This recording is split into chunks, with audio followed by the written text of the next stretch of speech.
आप सभी को नमस्कार। स्वागत है आप सभी का ज्ञान आरोह के इस मुक्त मीडिया प्लेटफॉर्म पर। हम लोग अशुद्धि संशोधन देख रहे हैं। अशुद्धि संशोधन के अंतर्गत हम लोगों ने जो वर्तनीय अशुद्धियां हैं वो देख लिए। अब उसके बाद हम लोग क्या देख रहे हैं, वाक्य अशुद्धियां देख रहे हैं। आरोह को केंद्र में रख करके हम लोग क्या अध्ययन कर रहे हैं, जो उसका जो सिलेबस है सामान्य हिंदी उसको देख रहे हैं। और उसमें हम लोगों ने तद्भव तत्सम देख लिया। आप क्या देख रहे हैं, अशुद्धि संशोधन। इसमें भी हम लोगों ने वर्तनीय अशुद्धियां देख ली है। अब हम लोग क्या देख रहे हैं, वाक्य अशुद्धियां देख रहे हैं। पहली वीडियो हम लोगों ने देख ली है वाक्य अशुद्धि के ऊपर। वहां पे हम लोगों ने चर्चा की थी कि अगर हमें किसी चीज में संशोधन करना है, सुधार करना है, तो सबसे पहले हमें देखना है कि उसमें खराबी कहाँ आई है। मैं बताया था, अगर आप डॉक्टर के पास जाते हैं तो डॉक्टर ऐसे थोड़ी दवा लिख देगा। वो पहले देखेगा कि इसे कौन सी बीमारी हुई है, पहले बीमारी को पकड़ेगा, तब फिर वो आपका इलाज करेगा, फिर आप दवा खाएंगे और स्वस्थ हो जाएंगे। सेम वही है, यहाँ पे भी वही तरीका है कि जब हम पहले क्या करेंगे, वाक्य की अशुद्धियां कहाँ कहाँ हो सकती हैं वो देख रहे हैं। उसके बाद हम लोग उसका संशोधन कर रहे हैं। जब अशुद्धियां पकड़ में आ गई कहाँ कहाँ हम अशुद्धि करते हैं, तो उसके बाद संशोधन अपने आप लोग कर लेंगे। तो हम लोगों ने पिछली वीडियो में कुछ अशुद्धियां देखी थी और कुछ अब बाकी है, जो इस वीडियो में हम लोग वाक्य अशुद्धि संशोधन समाप्त करने वाले हैं। कुछ भी हो, अगर वो क्रम से नहीं है और उसका अन्वय सही नहीं है, मेल सही नहीं है, तो फिर क्या होगा, उसमें त्रुटि रहेगी। अगर आप जो प्रार्थना सभा होती है वहां लाइन से क्रम से नहीं खड़े होंगे छोटे से बड़े, तो फिर क्या होगा, वो भी त्रुटि रहेगी, उसमें भी सुधार की आवश्यकता होगी। उसी तरह से वाक्य में भी क्या होना चाहिए, वाक्य का भी अपना नियम है। अगर उस नियम के नहीं है, उस नियम के तहत वाक्य नहीं बना हुआ है, वाक्य में क्रम होना चाहिए और एक क्या होनी चाहिए, अन्वय होना चाहिए। वाक्य के अपने एक नियम होते हैं, उनमें क्रमबद्धता होनी चाहिए। अगर उसमें क्रमबद्धता नहीं है और उनमें अन्वय नहीं है, तो फिर क्या होगा, वाक्य अशुद्ध हो जाएगा। यही कहां पे हम क्रमबद्धता में गड़बड़ करते हैं, कहां हम अन्वय सही नहीं कर पाते। अन्वय का अर्थ होता है मेल, कहां नहीं कर पाते। इन्हीं के ऊपर हम चर्चा करेंगे। जब हमें पता चल जाएगा कि हाँ हम यहाँ पे गलती करते हैं, तो फिर संशोधन अपने आप कर लेंगे, फिर अगली बार हम वो गलती नहीं करेंगे। तो मैं यहाँ पे कुछ वाक्य लिखा हूं, ये देखिएगा। सबसे पहले देख लेते हैं हम लोग क्रम क्या होता है। वाक्य में क्या होता है, वाक्य में एक क्रम होता है। सबसे पहले वाक्य में क्या होगा, कर्ता, उसके बाद कर्म, फिर क्रिया। ये सामान्य नियम है। एक वाक्य के हिंदी में जो वाक्य का निर्माण किया जाता है वो इसी नियम के तहत, इसी क्रम के तहत किया जाता है। हिंदी में क्या, हिंदी में ऐसा नहीं है कि सबसे पहले हम क्रिया लिख दें फिर कर्म लिखें, ऐसा नहीं है। हिंदी जो वाक्य बनते हैं, वाक्य में क्या होते हैं, वाक्य का अपना क्रम है। सबसे पहले कर्ता रहेगा, फिर कर्म रहेगा, फिर क्रिया। अगर उसमें कर्म नहीं है तो कर्ता और क्रिया रहेंगे। इस तरह के, अगर कर्ता का भी अभाव है तो फिर कर्म और क्रिया रहेंगे, लेकिन क्रमबद्धता यही रहेगी उनमें, उनका क्रम यही रहेगा, जिसमें पहले कर्ता होगा, फिर कर्म, फिर क्रिया। इस आधार पे जब सामान्य वाक्य आएगा, जैसे मैं एक वाक्य लिख रहा हूं, तो फिर वो तो आसान हो जाता है आप लोगों के लिए। जैसे मैंने लिखा, राम पुस्तक पढ़ रहा है।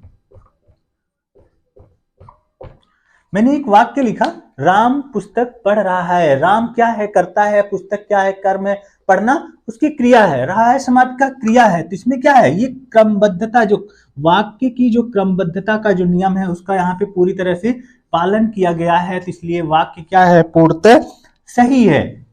ये तो सामान्य है। अगर इस तरह से है तो फिर आप लोग आसानी से इसमें समझ जाएंगे कि इसमें कहां पे कर्ता प्रयुक्त हुआ है, कहां पे कर्म। लेकिन समस्या कहां आती है, जब वाक्य में क्या होता है, उद्देश्य और विधेय होते हैं। अगर कहीं पे उद्देश्य है, आपको उद्देश्य और विधेय, जो वाक्य दो भागों में बटा होता है, उद्देश्य और विधेय में उद्देश्य का आपको विस्तार करना है।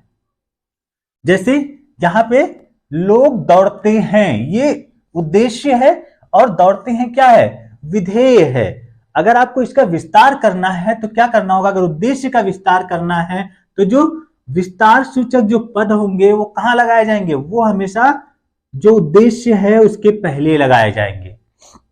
इसको ध्यान से सुनिएगा, अगर ये समझ गए तो फिर गलती नहीं होगी। अगर कोई उद्देश्य है, वाक्य में वो जो उद्देश्य है और उद्देश्य का आपका विस्तार करना है, तो उद्देश्य के बाद अब विस्तारवाचक जो विस्तार सूचक जो पद है वो नहीं लगाएंगे, उसको कहां लगाएंगे, उद्देश्य के पहले। जैसे मैंने यहाँ पे क्या लगाया, लोग उद्देश्य है, तो मैंने इसका लोग जो उद्देश्य है इसका विस्तार कर रहा हूं, तो विस्तार सूचक जो पद है कुछ वो कहां पे लगा हुआ है, लोग के पहले लगा हुआ है, तो ये क्या बन गया, कुछ लोग। यहां मैं क्या कर रहा हूं, जो विस्तार सूचक पद लगा रहा हूं कहां लगा रहा हूं, उद्देश्य के पहले लगा रहा हूं।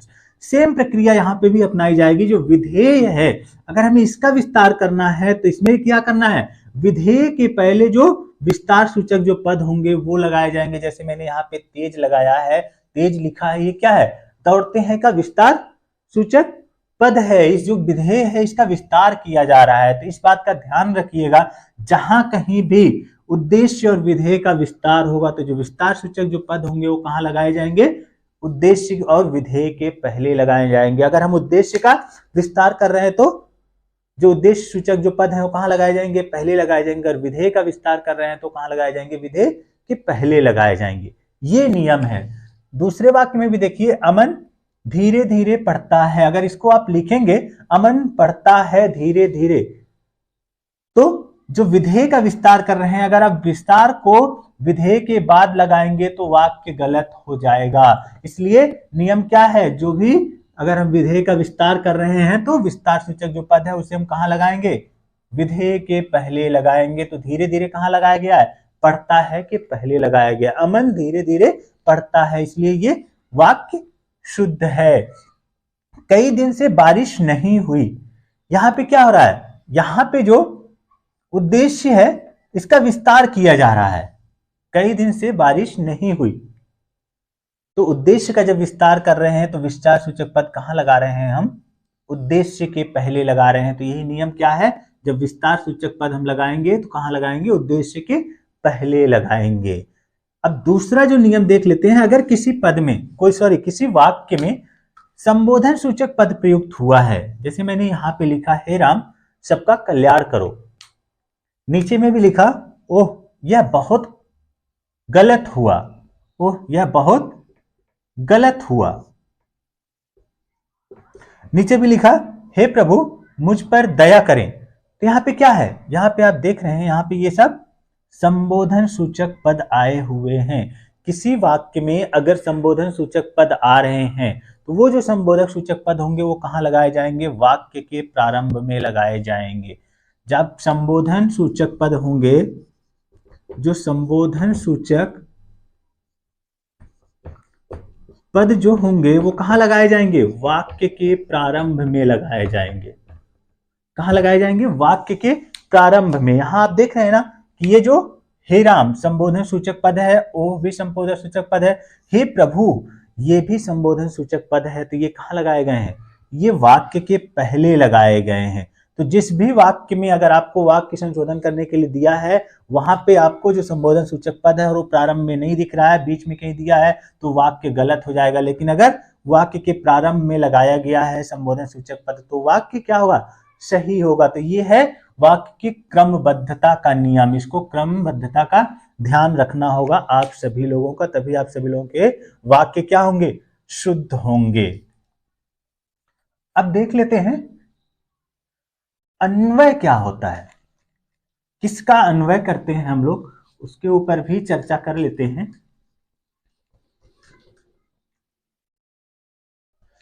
मैंने सहूलियत के लिए आप लोगों के लिए, ताकि समय बचे, पहले ही वाक्य लिख लिया है कि अन्वय कैसे होता है, कहां पे हम अन्वय में गलतियां करते हैं, ये मैंने वाक्य लिख लिया, यहां से हम लोग समझ लेंगे।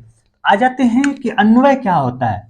अन्वय मैंने क्या होता है, मेल, कि जो वाक्य है उसमें हम किस तरह से लिंग वचन या फिर संज्ञा सर्वनाम के जो पद हैं उनका किस तरह से हम मेल कराएंगे लिंग वचन से, क्रिया से। इसी के ऊपर हम लोग चर्चा कर लेते हैं, जान लेते हैं लिंग क्या है। लिंग का अर्थ क्या होता है, चिन्ह या निशान, चिन्ह या निशान होता है। लिंग का अर्थ क्या होता है, चिन्ह या निशान होता है। और लिंग जो है ये किस भाषा का शब्द है, ये संस्कृत भाषा का शब्द है। किस भाषा का शब्द है, संस्कृत, यानी कि ये तत्सम शब्द है। और व्याकरण में किसका लिंग होता है, व्याकरण में जो शब्द की जाति होती है, जो शब्द की जाति होती है उसी को हम क्या कहते हैं, लिंग कहते हैं। और इसलिए कुछ नहीं होता, जो व्याकरण में जो पद दिया गया है, जो शब्द दिया गया है, उसकी जाति क्या है, उसी को हम क्या कहते हैं, लिंग कहते हैं। आप लोगों को पता है कि जो संस्कृत में कुल कितने लिंग होते थे, 3 लिंग होते थे। कौन कौन?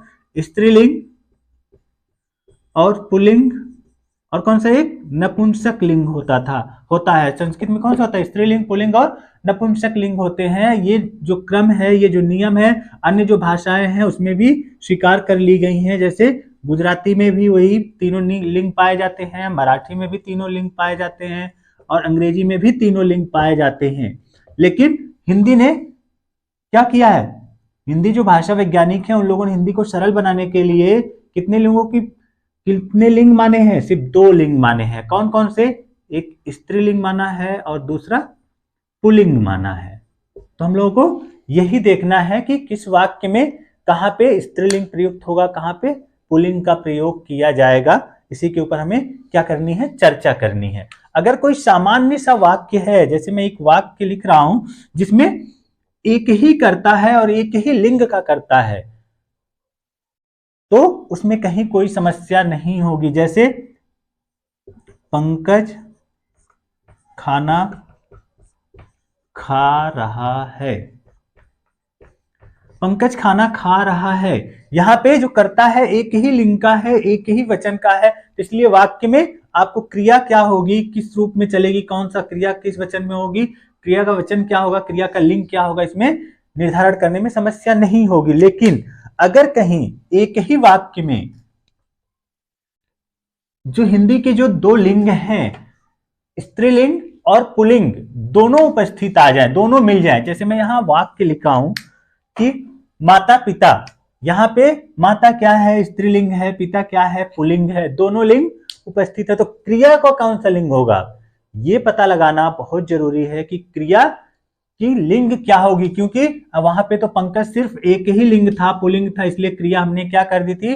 पुल्लिंग में कर दी थी। लेकिन यहाँ पे क्या है? माता पिता दोनों लिंग उपस्थित है, तो क्रिया का कौन सा लिंग होगा? स्त्रीलिंग लिखेंगे क्रिया, या फिर माता पिता आई, या फिर माता पिता आए, या पुल्लिंग लिखेंगे? क्या लिखेंगे? अगर किसी वाक्य में, इसका जो नियम है, अगर किसी वाक्य में दोनों जो कर्ता है दोनों लिंग में उपस्थित हों, स्त्रीलिंग और पुल्लिंग दोनों कर्ता के दोनों लिंग उपस्थित हों, और वो दोनों जो द्वंद्व समास है, द्वंद्व समास है, योजक चिन्ह से बटे हुए हों, योजक चिन्ह लगा हो उनके बीच में, अगर इस तरह से वाक्य में है तो फिर, और उसमें दोनों लिंग हो, स्त्री लिंग और पुल्लिंग दोनों लिंग हो, तो फिर क्रिया क्या चलेगी? क्रिया हमेशा किस में चलेगी? क्रिया का लिंग कौन सा होगा? क्रिया हमेशा पुल्लिंग होगी, और वचन कौन सा होगा? हमेशा बहुवचन होगा। तो इसलिए माता पिता आए, माता पिता क्या होगा? आए हैं, माता पिता आए हैं। इसमें दोनों लिंग है, लेकिन दोनों क्या है? एक वचन में है, इसलिए क्रिया जो होगी वो किसमें चलेगी? क्रिया हमेशा पुल्लिंग रहेगी, और किसमें रहेगी? बहुवचन में। तो इसलिए किसी वाक्य में स्त्रीलिंग और पुल्लिंग दोनों एक वचन में एक साथ आते हैं, और वो योजक चिन्ह से जुड़े रहते हैं, द्वंद्व समास की तरह प्रयुक्त होते हैं। तो वहां पे जो क्रिया होगी वो क्या होगी? क्रिया हमेशा पुल्लिंग में प्रयुक्त होगी, और वचन कौन सा होगा? वचन बहुवचन में प्रयुक्त होगा। उसी तरह से स्त्री पुरुष प्रतिदिन, यहां पे भी क्या है? इस वाक्य में भी आप देख रहे हैं कि स्त्री और पुरुष दोनों लिंग उपस्थित है, दोनों एक वचन के लिंग उपस्थित है। यहाँ पे स्त्रीलिंग है, यहाँ पे पुल्लिंग है। प्रतिदिन, अब क्रिया किस लिंग में होगी, किस वचन में होगी, इसका निर्धारण अभी हम लोगों ने देखा। यहाँ पे क्या देखना है आपको? योजक चिन्ह लगा हुआ है, और ये स्त्री और पुरुष द्वंद्व समास की तरह जुड़े हुए हैं, द्वंद्व समास की तरह प्रयुक्त हो रहे हैं। तो इनमें क्रिया क्या होगी? क्रिया बहुवचन में होगी। क्रिया हमेशा किस वचन में होगी? बहुवचन में। और लिंग का लिंग क्या होगा? लिंग हमेशा पुल्लिंग होगा। अगर कोई वाक्य है और वो वाक्य योजक चिन्ह से जुड़े हुए हैं, उनके बीच योजक चिन्ह लगा हुआ, वो द्वंद्व समास की तरह प्रयुक्त हो रहे हैं, और उसमें दोनों जो लिंग है, स्त्रीलिंग और पुल्लिंग, प्रयुक्त हुए हैं एक वचन में, तो क्रिया का रूप क्या होगा? क्रिया का लिंग कौन सा होगा? क्रिया हमेशा किसमें रहेगी? पुल्लिंग में रहेगी। वचन क्या होगा? हमेशा बहुवचन होगा। तो यहाँ पे क्या लिखेंगे? स्त्री पुरुष प्रतिदिन मिलते हैं,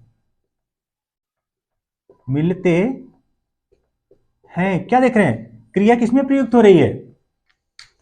क्रिया बहुवचन में प्रयुक्त हो रही है। वचन इसका बहुवचन लिखा जा रहा है और लिंग कौन सा निर्धारित किया गया है? पुल्लिंग रह रही है। पुल्लिंग हमेशा रह रहा है दोनों ही वाक्यों में, क्योंकि इनके बीच द्वंद्व समास की तरह दोनों जुड़े हुए हैं, दोनों लिंग। तो अगर ये आ गया तो ये अन्वय का जो पहला नियम है इसमें क्या है? अगर द्वंद्व समास की तरह प्रयुक्त हो रहे हैं तो वहां पे क्या होगा? योजक चिन्ह से जुड़े हुए हैं तो क्रिया किसमें प्रयुक्त होगी?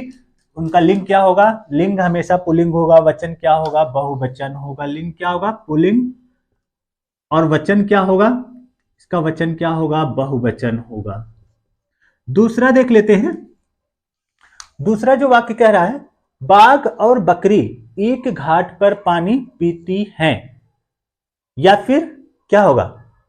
बाघ और बकरी एक घाट पर पानी पीते हैं, या फिर बाघ और बकरी पानी पीती हैं। क्या होगा इनमें? यहां पे जो क्रिया होगी वो किसमें होगी?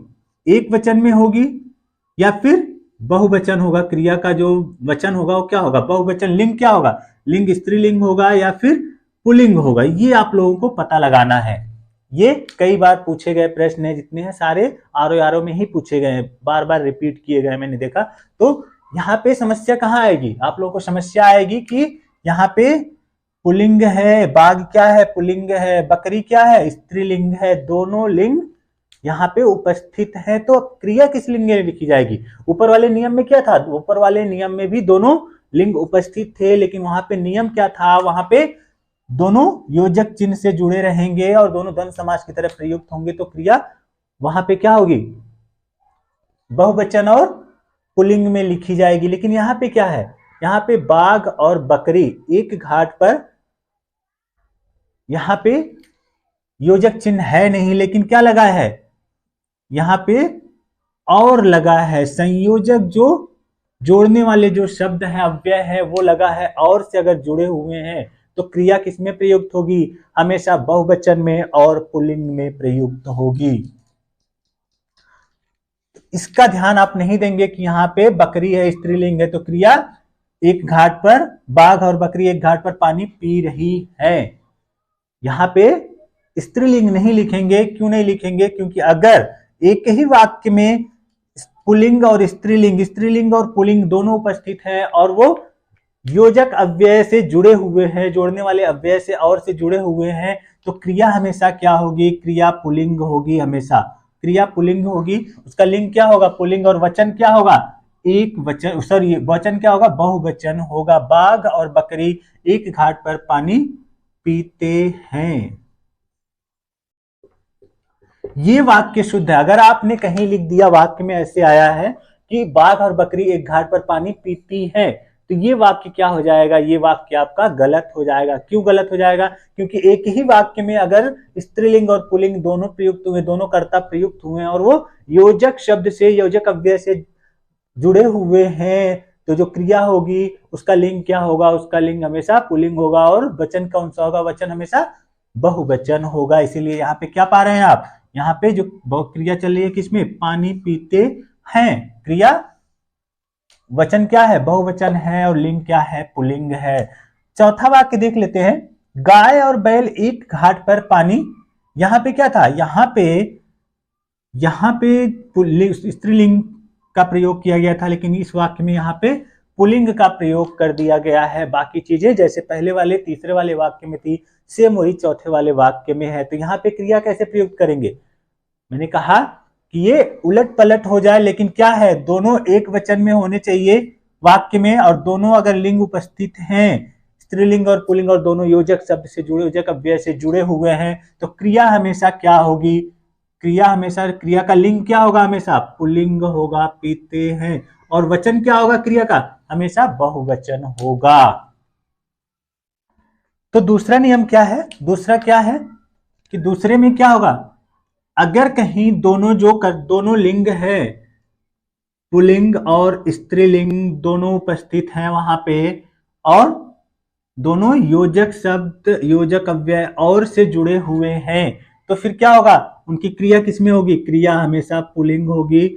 और लिंग हमेशा क्या होगा, क्रिया का लिंग पुल्लिंग होगा, वचन कौन सा होगा, बहुवचन होगा। ये दूसरा नियम है। तीसरा देख लेते हैं, तीसरा क्या है, एक बकरी दो गाय और बहुत से बैल मैदान में। एक बकरी दो गाय और बहुत से बैल, यहां पे योजक चिन्ह रहेगा, नहीं तो आपका वाक्य गलत हो जाएगा। एक बकरी दो गाय और बहुत से बैल मैदान में। अब यहां समस्या आ गई। यहां पे क्या था, यहां पे कर्ता एक वचन में ही था, लेकिन यहां पे क्या, और एक ही, यहाँ पे दोनों लिंग थे लेकिन कर्ता क्या थे, कर्ता एक वचन में था। लेकिन इस वाक्य में क्या हो जा रहा है, एक बकरी एक वचन है, दो गाय बहुवचन है, बहुत से बैल बहुवचन है। यहाँ पे एक वचन और बहुवचन दोनों एक साथ प्रयुक्त हो गए हैं, और जो दोनों लिंग है स्त्रीलिंग और पुल्लिंग दोनों एक साथ प्रयुक्त हो गए। तो यहाँ पे आप किस लिए समस्या आएगी कि जो क्रिया होगी वो किस लिए, क्रिया का वचन क्या होगा और क्रिया का लिंग क्या प्रयुक्त होगा, ये समस्या होगी। इसके लिए क्या होगा, अगर ऐसी समस्या आप लोगों के सामने कहीं आ जाए जिसमें दोनों लिंग उपस्थित हो जाए और दोनों वचन उसमें उपस्थित हो जाए, तो आप लोग क्या करेंगे। अगर ऐसी समस्या आप लोगों के सामने आती है कि जिसमें दोनों लिंग हो जाए, स्त्रीलिंग और पुल्लिंग दोनों वचन आ जाए, तो आप लोग क्या करेंगे, इसमें जो क्रिया होगी, क्रिया हमेशा किसमें रहेगी, क्रिया का वचन क्या होगा, क्रिया हमेशा बहुवचन में प्रयुक्त होगी। बहुत से बैल मैदान में घास चरते हैं। यहां पे आप लोगों को ध्यान देना है। यहां पे अगर ध्यान नहीं दिए तो हमेशा वाक्य गलत हो जाएंगे। अगर इस तरह की समस्या है कहीं जिसमें दोनों लिंग उपस्थित हैं और दोनों वचन उपस्थित हैं, तो क्रिया हमेशा, क्रिया का वचन क्या होगा, बहुवचन होगा। आ जाते हैं, अब दूसरा वाक्य देख लेते हैं, छठवां वाक्य, एक बैल चार गायें और बहुत सी बकरियां मैदान में घास चरते हैं।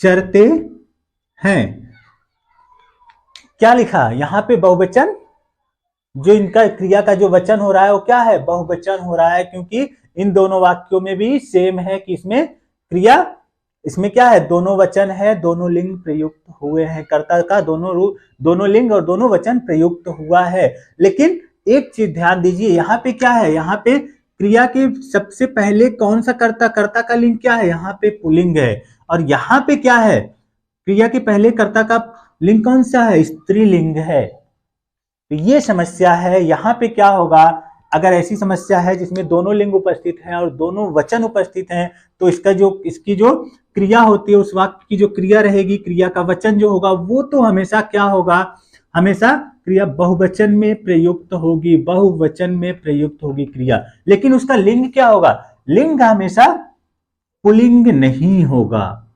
लिंग क्या होगा, लिंग हमेशा अंतिम कर्ता के अनुसार व्यवहरित होगी, प्रयुक्त होगी। अगर यहाँ पे, चूंकि यहाँ पे बहुत से बैल पुल्लिंग है, तो यहाँ पे लिंग क्या है, पुल्लिंग प्रयुक्त हुई है, क्रिया का चरते हैं। लेकिन यहाँ पे लिंग क्या है, स्त्रीलिंग है, तो क्रिया की लिंग क्या होगी, चरती हैं।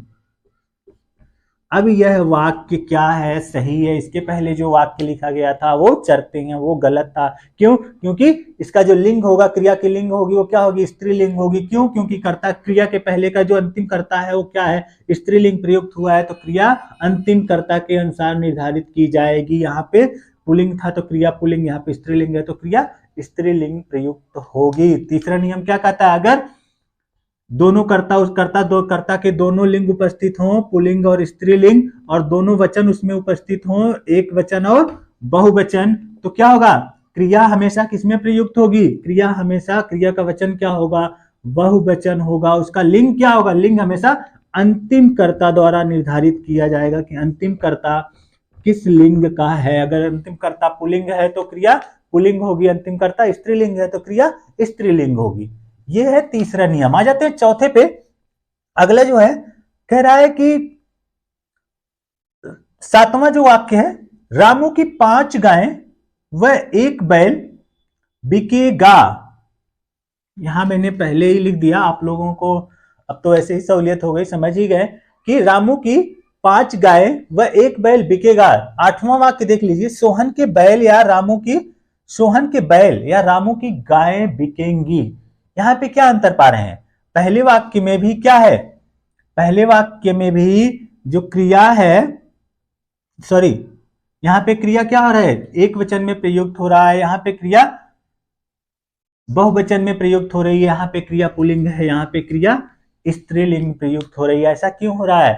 इसमें वाक्य में क्या है, वाक्य में जो क्रिया है, सॉरी जो कर्ता है वो पुल्लिंग है, पुल्लिंग स्त्रीलिंग दोनों प्रयुक्त हुए हैं, और एक वचन और बहुवचन दोनों प्रयुक्त हुए हैं। इसमें भी एक वचन और बहुवचन दोनों क्रिया कर्ता का रूप प्रयुक्त हुआ है, स्त्रीलिंग और पुल्लिंग दोनों प्रयुक्त हुआ है। लेकिन इसमें एक नई बात क्या जुड़ी है कि जो कर्ता जो है वो या वह से अलग हुए हैं, या अथवा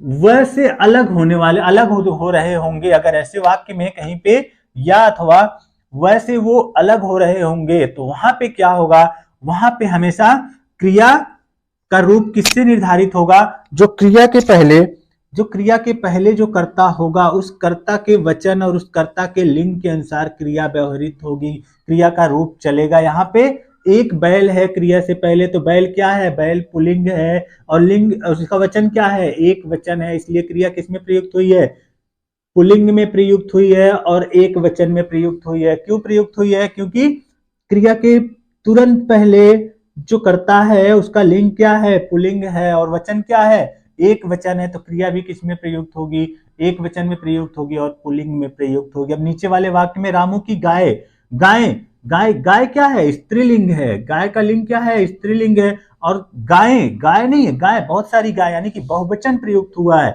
यहाँ पे वचन क्या है, बहुवचन है, तो इसलिए क्रिया किसमें प्रयुक्त हो रही है, स्त्रीलिंग में प्रयुक्त हो रही है। इसका लिंग क्या निर्धारित किया गया है क्रिया का, और वचन क्या है, बहुवचन में प्रयुक्त हो रही है।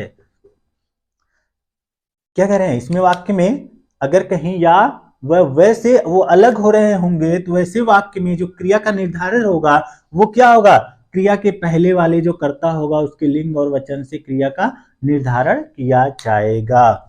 आगे देख लेते हैं। अगला जो 9वां जो वाक्य है, यह मकान, यह बड़ी मकान है, ये वाक्य सही है।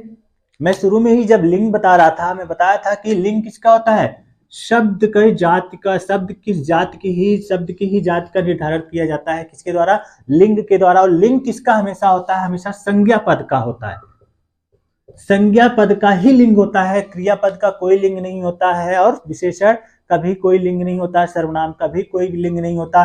उनका रूप कैसे परिवर्तित होता है, जो संज्ञा पद होते हैं उसी के लिंग के अनुसार वाक्य के सारे पद प्रभावित होते हैं। तो यहाँ पे क्या है, बड़ी क्या है, ये विशेषण है, मकान जो संज्ञा पद है, विशेष्य है, उसका विशेषण क्या है, बड़ी है। ये किससे प्रभावित हो रही है, जो मकान जो संज्ञा पद है इसके द्वारा प्रभावित हो रही है। तो यह बड़ी मकान है, यह मोटा पुस्तक है, क्या ये वाक्य सही है, नहीं सही है, क्योंकि ये जो विशेषण प्रयुक्त हुए हैं, विशेषण भी हमेशा कैसे प्रयुक्त होने चाहिए, जो संज्ञा पद है, जो विशेष्य है, उसके लिंग के अनुसार ही, उसका लिंग क्या है और वचन क्या है उसके अनुसार ही विशेषण भी हमें प्रयुक्त करने पड़ेंगे। जो मकान है, मकान क्या है, मकान पुल्लिंग शब्द है, मकान क्या है, पुल्लिंग शब्द है, तो यहाँ पे विशेषण क्या प्रयुक्त हो जा रही है, स्त्रीलिंग प्रयुक्त हुई है, तो ये विशेषण गलत होगा। क्योंकि जब अगर संज्ञा पद या विशेषण जो है, विशेष जो है वो पुल्लिंग है, तो हमें जो विशेषण है वो भी क्या किसमें प्रयुक्त करना होगा, विशेषण भी पुल्लिंग में ही प्रयुक्त करना होगा, तभी हमारा वाक्य सही होगा, नहीं तो वाक्य गलत हो जाएगा। तो ये शुद्ध वाक्य क्या होगा, यह बड़ा मकान है। अब ये वाक्य क्या हुआ है, सही हुआ है। इसके पहले ये वाक्य गलत था क्योंकि यहाँ पे बड़ी लगा हुआ था, बड़ी क्या है, स्त्रीलिंग है, लेकिन मकान क्या है, पुल्लिंग है, इसलिए ये वाक्य गलत था। अब ये वाक्य सही हो गया। दूसरा 10वां देख लेते हैं, यह मोटा पुस्तक है, ये वाक्य भी गलत है क्योंकि इसमें भी गलत विशेषण का प्रयोग किया गया है। क्यों किया गया है, क्योंकि जो पुस्तक है, पुस्तक क्या है, जो पुस्तक शब्द है वो स्त्रीलिंग का शब्द है, जो पुस्तक विशेष्य यहाँ दिया गया है वो स्त्रीलिंग का शब्द है, और यहाँ पे जो विशेषण प्रयुक्त हो रहा है वो किसमें प्रयुक्त हो जा रहा है, पुल्लिंग में प्रयुक्त हो जा रहा है। तो मैं पहले बताया कि जो वाक्य के जो पद होंगे उनका जो लिंग वचन जो निर्धारित होगा वो संज्ञा पद के लिंग वचन के अनुसार ही निर्धारित किया जाएगा, तभी वो वाक्य सही होंगे, नहीं तो वाक्य क्या हो जाएंगे, गलत हो जाएंगे। यहाँ पे भी क्या है, पुस्तक, पुस्तक स्त्रीलिंग है, तो यह मोटी पुस्तक है। अब ये वाक्य सही है, मोटा गलत हो जाएगा क्योंकि अगर यह उपन्यास, यह मोटा उपन्यास है, उपन्यास क्या है, पुल्लिंग है, अगर मोटा उपन्यास होता तो यहां पे मोटा शब्द लगता, मोटा विशेषण का प्रयोग किया जाता। चूंकि पुस्तक के बारे में बात की जा रही है तो पुस्तक स्त्रीलिंग है, तो यहाँ पे विशेषण क्या प्रयोग होगा, मोटी विशेषण का प्रयोग किया जाएगा कि यह मोटी पुस्तक है। यहाँ पे आप समझ ही गए कि जो पुस्तक है वो क्या है, स्त्रीलिंग का शब्द है, पुस्तक स्त्रीलिंग का शब्द है। तो यहाँ पे जो ये सर्वनाम है, ये जो सार्वनामिक जो विशेषण दिया गया है मेरा, ये भी क्या होंगे, जो नियम है इसमें क्या है, विशेषण भी क्या होंगे, वो भी जो विशेष्य है उसके लिंग वचन से प्रभावित होंगे, उसी लिंग वचन के अनुसार ही लिखे जाएंगे। और जो सर्वनाम है, सर्वनाम भी क्या लिखे जाएंगे, वो भी जो संज्ञा पद है उसके लिंग और वचन से वो भी प्रभावित होंगे, वो भी अछूते नहीं रहेंगे। जो लिंग वचन संज्ञा पद का होगा, जो विशेष्य का जो लिंग पद वचन होगा, वही जो सार्वनामिक जो विशेषण है या जो फिर सामान्य जो संख्यावाची या फिर कोई भी विशेषण है जो, या फिर गुणवाची विशेषण है, उनका जो लिंग और वचन निर्धारित होगा वो किससे होगा, जो विशेष्य से होगा, जो संज्ञा पद है। तो यहाँ पुस्तक क्या है, पुस्तक स्त्रीलिंग है, तो सर्वनाम कौन सा होगा, मेरा पुस्तक अच्छा है। नहीं, ये वाक्य गलत है, क्योंकि ये पुस्तक क्या है, स्त्रीलिंग है, तो इसमें जो सर्वनाम प्रयुक्त होगा वो क्या होगा, मेरी पुस्तक। अच्छा, जो ये विशेषण है ये भी गलत है, यहाँ पे क्या होगा, यहाँ पे मेरी पुस्तक अच्छी है, यहाँ पे मेरी पुस्तक अच्छी है। अब ये वाक्य सही हो जाएगा। अभी सर्दियों का दौर चल रहा है तो आप लोग हमेशा प्रयुक्त कर रहे हैं कि तुम्हारी कोट बहुत अच्छी है। मैं कई सारे लोगों से सुना ये कितना गलत वाक्य का प्रयोग कर रहे हैं, तुम्हारी कोट बहुत अच्छी है। हर जगह इस वाक्य का प्रयोग करते हुए मैं कई लोगों से सुन चुका, ये वाक्य क्या है, गलत है। क्यों गलत है, क्योंकि जो कोट जो शब्द है, जो कोट शब्द है, कोट संज्ञा पद है, जो कोट विशेष्य है, कोट वो क्या है, पुल्लिंग है, स्त्रीलिंग नहीं है। तो वाक्य के जो अन्य पद होंगे वो भी किसमें प्रयुक्त होंगे, वो भी पुल्लिंग में प्रयुक्त होंगे। इसलिए इसका शुद्ध वाक्य क्या होगा, शुद्ध वाक्य क्या होगा, तुम्हारा कोट अच्छा है, न कि तुम्हारी कोट अच्छी है। तो ये वाक्य कब शुद्ध होगा, तुम्हारा कोट अच्छा है। क्यों, क्योंकि जो कोट जो पद है ये क्या है, पुल्लिंग है, जो विशेष्य है वो पुल्लिंग है। तो उसके बाद जितने भी पद है वाक्य में वो किसके द्वारा व्यवहृत होंगे, जो संज्ञा पद है उसी के द्वारा। तो संज्ञा पद क्या है, पुल्लिंग है, तो ये तुम्हारा क्या होगा, तुम्हारी नहीं होगा, तुम्हारा कोट अच्छा है। अब ये वाक्य सही है। आगे देख लेते हैं, तुम्हारा जेब खाली है। ये भी वाक्य हमेशा आप लोग सुनते होंगे कि तुम्हारा जेब खाली है। ये भी वाक्य गलत है। क्यों, क्योंकि जो जेब है, जेब पुल्लिंग नहीं है। जो जेब संज्ञा पद है, जो जेब पद है वो क्या है, पुल्लिंग नहीं है, वो स्त्रीलिंग है। तो यहां पे जो सर्वनाम प्रयुक्त होगा वो क्या होगा, स्त्रीलिंग में प्रयुक्त होना चाहिए, लेकिन यहाँ पे क्या है, पुल्लिंग में प्रयुक्त हुआ है, इसलिए वह ये वाक्य गलत है। वाक्य क्या शुद्ध होगा, तुम्हारी जेब खाली है। हर बार आप सुनते होंगे तुम्हारा जेब खाली है, तुम्हारे जेब में एक भी रुपए नहीं। ये वाक्य गलत है, क्योंकि जो जेब पद है, जो जेब शब्द है, जो जेब संज्ञा शब्द है वो क्या है, सॉरी जेब जो है वो क्या है, वो स्त्रीलिंग है। तो अन्य जो पद है वो भी स्त्रीलिंग में प्रयुक्त होंगे। तो ये वाक्य कब शुद्ध होगा, तुम्हारी जेब खाली है। अब ये वाक्य क्या है, ये सही हुआ, क्योंकि जो अन्य जो पद हैं वो अब किसके द्वारा चल रहे हैं, निर्धारित किए जा रहे हैं, जो संज्ञा पद, जो विशेष जो संज्ञा पद है उसके द्वारा निर्धारित किए जा रहे हैं। तो ये वाक्य अब सही है।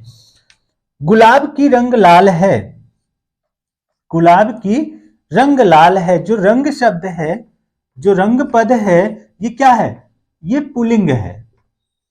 इसलिए जो विभक्ति है, विभक्ति किस में प्रयुक्त हो जा रही है, की में प्रयुक्त हो जा रही है। तो इसलिए ये वाक्य गलत है। तो गुलाब का रंग लाल है, चूंकि रंग क्या है, पुल्लिंग है, तो यहाँ पे जो विभक्ति भी होगी, जो विभक्ति होगी वो भी किसके द्वारा निर्धारित की जाएगी, जो संज्ञा पद होगा उसके लिंग वचन के द्वारा विभक्ति का निर्धारण होगा। जो इसमें लिंग क्या है, पुल्लिंग है, इसलिए जो विभक्ति होगी वो क्या होगा, की ना प्रयुक्त होकर के काल का विभक्ति का प्रयोग किया जाएगा। गुलाब का रंग लाल है। अब ये वाक्य सही है।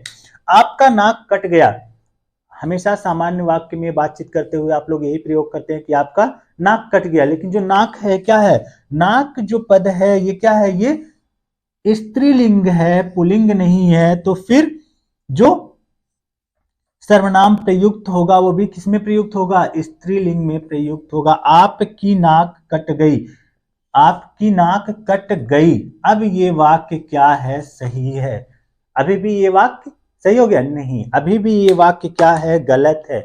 क्यों गलत है, क्योंकि जब हम लोग, मैं सर्वनाम पिछली वीडियो में मैं देखिएगा वहां पे मैं बता रहा था सर्वनाम के प्रयोग पे कि जो सर्वनाम होंगे उनके साथ जो विभक्ति चिन्ह प्रयुक्त किए जाएंगे वो क्या किए जाएंगे, हमेशा जोड़ के लिखे जाएंगे। जैसे मुझ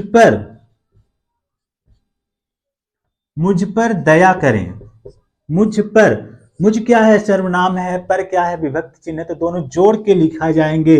पंकज ने, और जब संज्ञा के साथ विभक्ति चिन्ह लिखे जाएंगे तो वो अलग लिखे जाएंगे। यहाँ पे क्या हो रहा है, आपकी, यहाँ पे जो विभक्ति चिन्ह है वो अलग अलग लिखे जा रहे हैं, तो ये वाक्य अभी भी गलत है। ये कब सही होंगे, जब ये सर्वनाम के साथ जोड़कर लिखे जाएंगी, विभक्ति चिन्ह लिखी जाएगी, आपकी। अब ये वाक्य पूर्णतः सही है।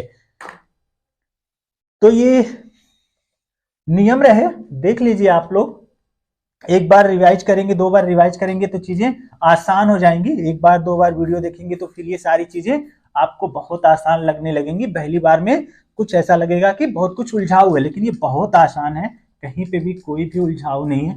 अब आगे देख लेते हैं हम लोग कुछ वचन जो हैं, जैसे कुछ प्रमुख जो वचन है जो हमेशा बहुवचन में प्रयुक्त होते हैं, और कुछ वचन जो है हमेशा क्या होते हैं, एक वचन में प्रयुक्त होते हैं, जहां हमेशा आप सभी लोग गलती करते हैं, उनके ऊपर भी हम लोग क्या कर लेते हैं, चर्चा कर लेते। देख लेते हैं वचन। आप सभी लोगों की सहूलियत के लिए समय कम लगे इसलिए मैंने वाक्य पहले से लिख लिए हैं, जो मुझे समझाना है आप लोगों को समझना है। वचन का अर्थ होता है संख्या वचन, कह सकते हैं संख्या वचन। एक और अर्थ कह सकते हैं कहना, कि कैसे बात कही जा रही है। आप सभी को पता है कि जो संस्कृत में वचन कुल कितने होते थे, 3 वचन होते थे, लेकिन हिंदी में कुल कितने वचन होते हैं, सिर्फ 2 ही वचन होते हैं। कौन, एक वचन और बहुवचन। 2 ही वचन प्रयोग किए जाते हैं हिंदी में, एक वचन और बहुवचन। तो हम लोग अब अन्वय में यही देखने वाले हैं कि जो वाक्य है, वाक्य में कहां पे कब एक वचन प्रयुक्त किया जाएगा, कब बहुवचन। इसके पहले हम लोगों ने कुछ देख लिया जब हम लोग लिंक देख रहे थे उसके साथ ही साथ, लेकिन कुछ ऐसे वचन होते हैं, ऐसे पद होते हैं जो हमेशा एक वचन में प्रयुक्त होते हैं, और कुछ ऐसे पद होते हैं जो हमेशा बहुवचन में प्रयुक्त होते हैं, जहां हमेशा समस्या होती है आप सभी लोगों को, जहां आप लोग गलती करते हैं, उसके ऊपर चर्चा कर लेते हैं। पहला वाक्य लिखा हूं, प्रत्येक व्यक्ति जीना चाहते हैं, प्रत्येक पुरुषों से मेरा निवेदन है। ये दोनों जो वाक्य लिखे गए हैं, ये दोनों वाक्य अशुद्ध हैं। दोनों वाक्य क्या है, अशुद्ध हैं। अशुद्ध क्यों है, अशुद्ध इसलिए है क्योंकि यहाँ पे जो वचन प्रयोग किए गए हैं, ये वचन गलत प्रयोग किए गए हैं। नियमानुसार वचन प्रयोग नहीं किया गया है, यहाँ पे बहुवचन प्रयुक्त किया गया है, जबकि यहाँ पे प्रयोग कौन सा वचन होना चाहिए था, दोनों वाक्यों में एक वचन प्रयुक्त होना चाहिए था, लेकिन बहुवचन किया गया है, इसलिए दोनों जो वाक्य हैं वो क्या है, गलत हैं। एक वचन क्यों प्रयुक्त होंगे, क्योंकि जो प्रत्येक जो पद है, ये जो प्रत्येक पद है जिस किसी भी वाक्य में प्रयुक्त हो गया वो हमेशा एक वचन में प्रयुक्त होता है। प्रत्येक हमेशा क्या होता है, एक वचन में प्रयुक्त होता है। और कुछ जैसे और पद हैं, जैसे प्रत्येक हो गया, कोई, किसी, ऐसे ये जो तीनों पद हैं, ऐसे कुछ पद हैं जो हमेशा एक वचन में प्रयुक्त होते हैं। किसमें प्रयुक्त होते हैं, एक वचन में प्रयुक्त होते हैं।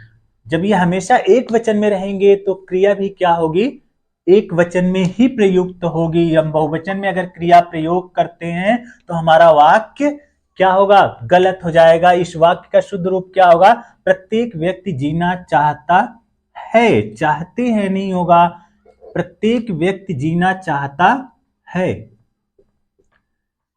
क्रिया किसमें प्रयुक्त होगी, क्रिया एक वचन में प्रयुक्त होगी, न कि बहुवचन में। अब ये वाक्य सही है। दूसरा वाक्य देख लेते हैं। प्रत्येक पुरुषों से मेरा निवेदन है। कह रहा हूं जब प्रत्येक लग गया तो वहां पे वो हमेशा क्या किसमें प्रयुक्त, वो वाक्य किसमें रहेगा, क्रिया हमेशा एक वचन में प्रयुक्त होगी। तो प्रत्येक पुरुष से मेरा निवेदन है। अब ये वाक्य क्या हुआ, शुद्ध हुआ, क्योंकि प्रत्येक के जो पद है उस पद के अनुसार लिंग का निर्धारण किया जा रहा है, तो इसलिए यहाँ पे एक वचन लिंग होगा, ना कि बहुवचन, इसलिए ये वाक्य गलत था। अब ये वाक्य क्या हो गया, सही हो गया। अगला देख लेते हैं। हरि तुम्हारे मामा हैं, वह तुम्हारे बाबा हैं। हरि तुम्हारे मामा हैं, वह तुम्हारे बाबा हैं। ये वाक्य दोनों क्या है, पूर्णतः सही है। क्यों सही है, क्योंकि ऐसे जो पद होंगे किसी वाक्य में जो आए हैं, जैसे कुछ जो पद होंगे जैसे मामा, नाना, चाचा,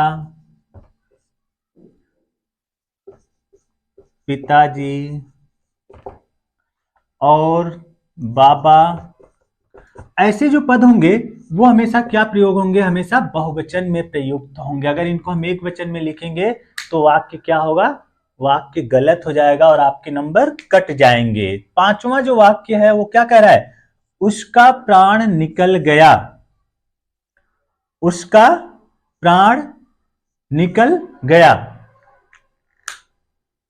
ये वाक्य क्या है, इस वाक्य में अशुद्धि है। कहां पे अशुद्धि है कि उसका प्राण निकल गया।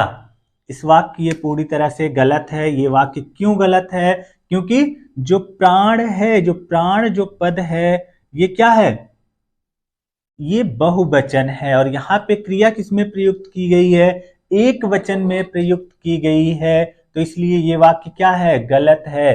क्यों, क्योंकि प्राण क्या है, बहुवचन है, जिसका शुद्ध रूप क्या होगा, उसके प्राण निकल गए।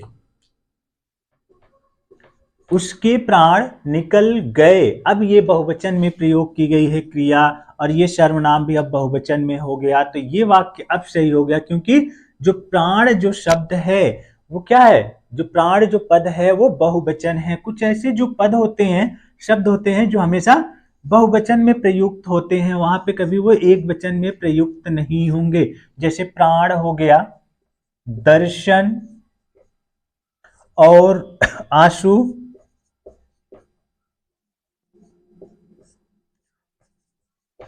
ऊंट, ये सब क्या है, ये जो चारों शब्द हैं और ये ऊपर वाले जो शब्द हैं, ये हमेशा बहुवचन में प्रयुक्त होंगे।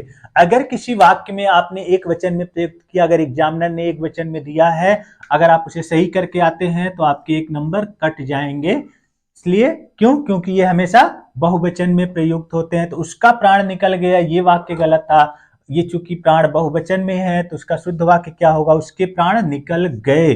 अब ये वाक्य सही है। छठा वाक्य देख लेते हैं।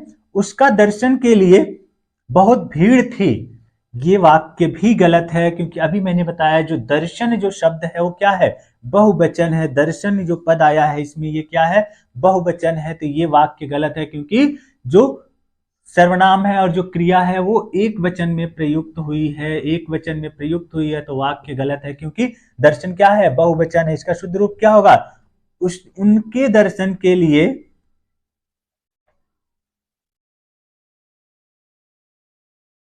उनके दर्शन के लिए बहुत भीड़ थी।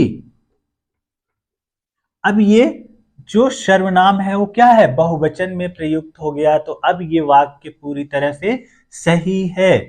अगला देख लेते हैं। सातवां वाक्य क्या है, उसको देखते ही मेरा आंसू निकल आया।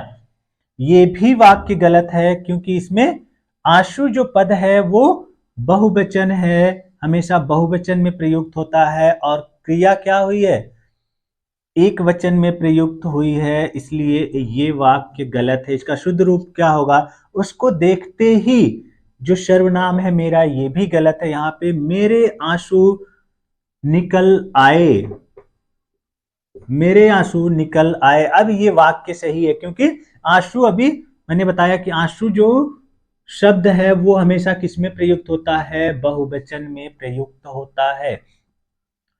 उसका ओठ गुलाबी है, उसका ओठ गुलाबी है, ये भी वाक्य गलत है, क्योंकि जो ओठ है, होंठ, ओठ, ये क्या है?